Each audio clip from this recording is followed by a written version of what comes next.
Dans le tutoriel précédent, je vous ai appris à installer un thème sur WordPress.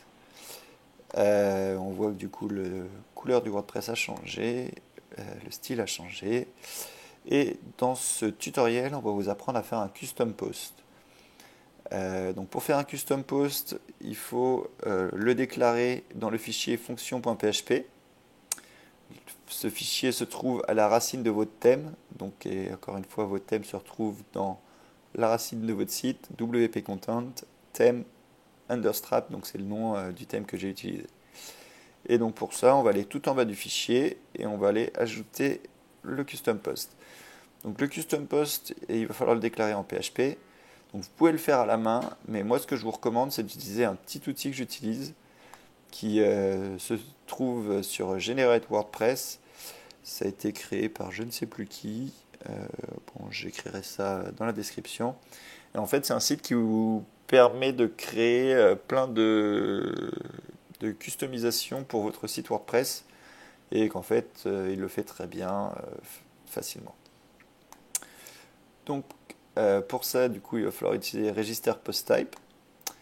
Donc moi j'ai mis POI parce que dans un prochain tutoriel je vais vous apprendre à ajouter les coordonnées géographiques sur un custom post type. Donc POI c'est quoi? C'est en anglais Point of Interest. Donc c'est un point d'intérêt qu'on va ajouter sur une carte. Alors du coup là il va falloir remplir tous les petits onglets et ça va vous à la fin cliquer sur Update le code et ça va vous générer en fait le code pour un custom post type. Voilà, donc POI, child theme, no. Si vous c'est le cas, il va falloir ajouter yes ici. Donc j'ai pas encore parlé des child themes, je ferai peut-être un tutoriel prochainement, mais c'est principalement quand vous utilisez un premium theme que vous achetez par exemple sur ThemeForest. On va vous recommander d'utiliser un child theme pour pouvoir updater le thème de base et en gardant toutes vos personnalisations que vous avez fait sur votre thème enfant. Et le texte domaine, c'est le texte domaine de votre site. Voilà. Alors, du coup, post type key. Donc, moi, je vais mettre POI, POI type, post type description, point of interest, name singular, donc POI, POI, name plural, POIS. Alors, ici, link to taxonomy. C'est savoir si vous voulez, comme par exemple dans les posts traditionnels, pouvoir ajouter des catégories et des tags. Dans un premier temps, je vous recommande de le laisser. Après, vous verrez, une fois que le code est généré, c'est juste une petite, un petit mot, enfin une petite chaîne de caractères à supprimer. Donc, on va le laisser pour le moment. Et hiérarchical. Post-table, descendant. Ah, ça, c'est si vous voulez pouvoir les organiser de manière hiérarchique. Donc, c'est pas forcément pertinent, mais si vous faites des listes, ça peut être pratique. On peut mettre yes pour le moment. Encore une fois, tout ceci est modifiable une fois le code généré. Donc, si vous ne savez pas, mettez oui et puis vous pourrez le modifier dans le futur. Donc là, on va du coup menu name, donc POI. En fait, tout ça, c'est ce qu'on va retrouver, par exemple, quand vous étiez new, là, par exemple, ça va écrire new POI. Ça va être ici POI à la place de page ou post. Tout ça, c'est bien comment? C'est bien de les paramétrer, mais encore une fois, c'est pas forcément nécessaire. Hop, all POIs, add new POI, add POI, new POI, edit POI. Voilà, je vous passe le reste. J'accélérerai sûrement cette partie.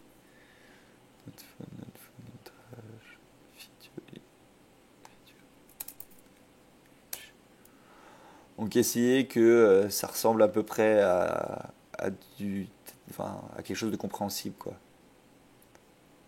Hop.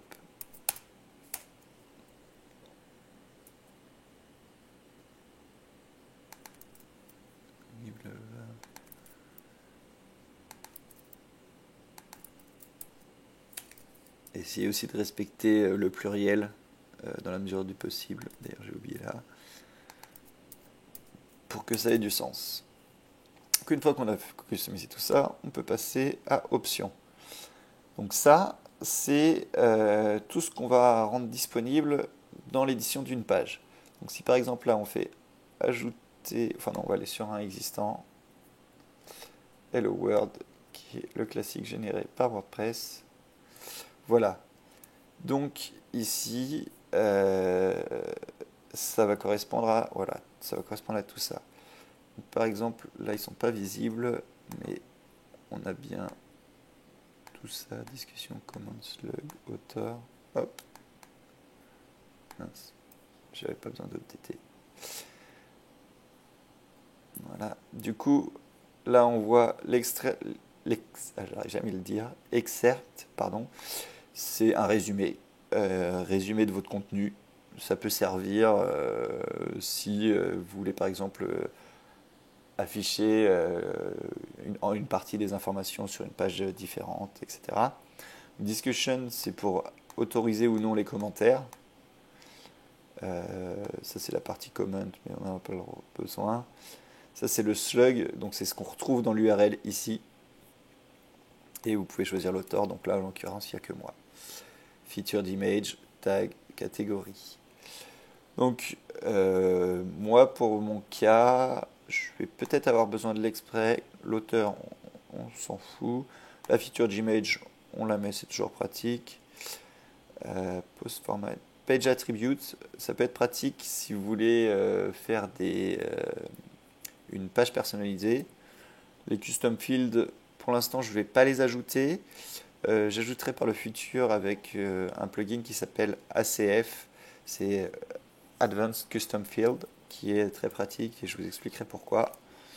Les revisions, c'est toujours pratique. Les revisions, c'est quoi? C'est quand quelqu'un met à jour un post, ben, vous pouvez voir toutes les révisions qu'il y a eu de ce post, ce qui fait que s'il a fait des bêtises, vous pourrez revenir en arrière. Et trackbacks, je ne sais plus exactement ce que c'est, mais on va le mettre quand même, dans le doute. Exclude from search, donc on n'exclut pas de la recherche. Enable export, donc ça c'est pour l'onglet Tools Export ici. Donc ça va vous permettre, si par exemple un jour vous voulez changer d'installation de WordPress, bah, d'exporter vos contenus. C'est toujours très pratique. Enable Archive, yes. Donc là pour le coup on est là, on est bon. Donc UI public yes, show UI yes. Là c'est pour choisir show in admin bar. C'est pour choisir où est-ce qu'il va s'afficher ici. Donc bon, vous pouvez laisser par défaut, c'est pas très important. Là, c'est pour l'icône qui va se retrouver ici. Donc dans Generator WordPress, il vous propose d'utiliser uniquement les icônes par défaut de WordPress. Après, il est possible de mettre un icône custom. Moi, du coup, vu que je veux faire un point d'intérêt, on va utiliser ce petit pin là qui représente à peu près une carte. Hop, donc on copie bien le titre de l'icône et on le copie dedans. Show in admin bar, donc c'est en haut, et show in the navigation menu, c'est sur le côté. Donc là, on est bon.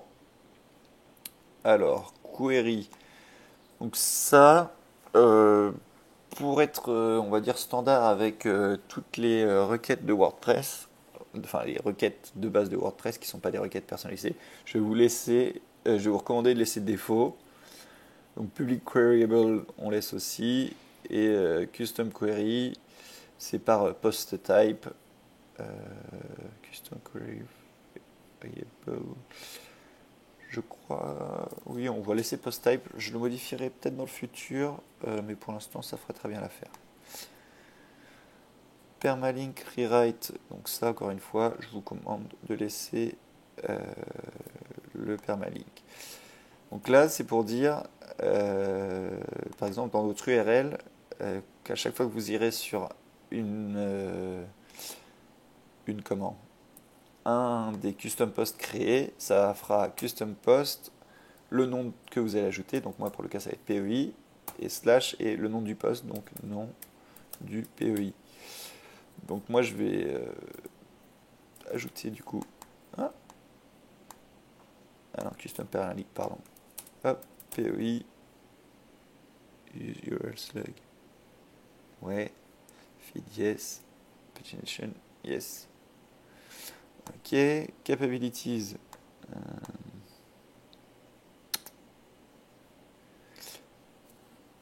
moi je vais les créer en tant que post. Il n'y a pas de raison particulière, c'est juste que pour le personnaliser dans le futur.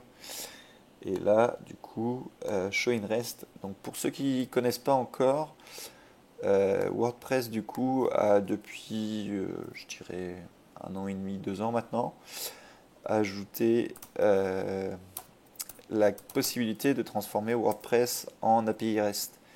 JSON, je crois que c'est comme ça, v2/wp/post par exemple. Ouais, ah non, pardon, alors c'est le contraire, c'est WP et c'est après V2, hop. Et là du coup on a accès à toutes les informations de post de WordPress. Donc là on voit bien Hello World qui est le seul post que j'ai disponible sur mon site. Donc si on modifie là, Hello World 2, hop, update.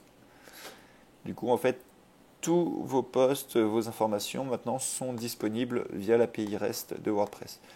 Moi, c'est quelque chose que j'aime beaucoup parce que j'utilise pas mal l'Ajax, etc. Donc, le fait d'utiliser l'API en JSON est plutôt pratique. Donc voilà, on voit bien que ça a mis à jour par rapport à ce que j'ai fait. Donc, choose show in REST, yes. REST base, on touche pas. REST control class, on touche pas. Là, on va updater. Hop. Donc on voit bien que ça a mis à jour ici, les noms aussi, etc. Donc on copie tout ça. On va dans le fichier fonction.php et on va coller.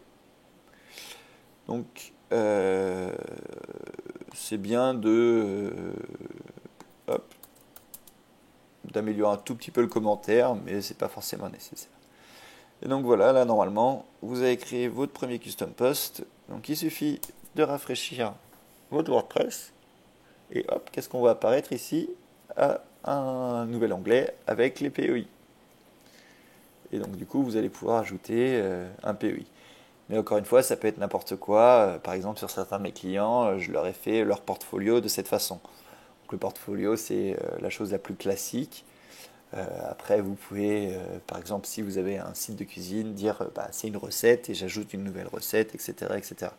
Ça vous permet de structurer un peu mieux vos contenus et surtout de faire des pages personnalisées d'un point de vue front-end sur comment va fonctionner l'affichage de vos posts.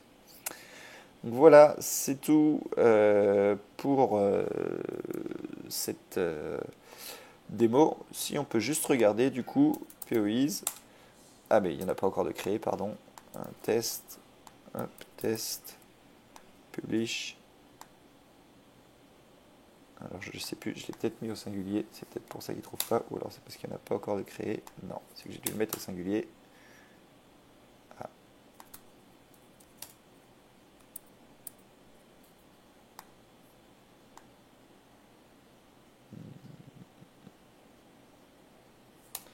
Bon, bah ce sera tout.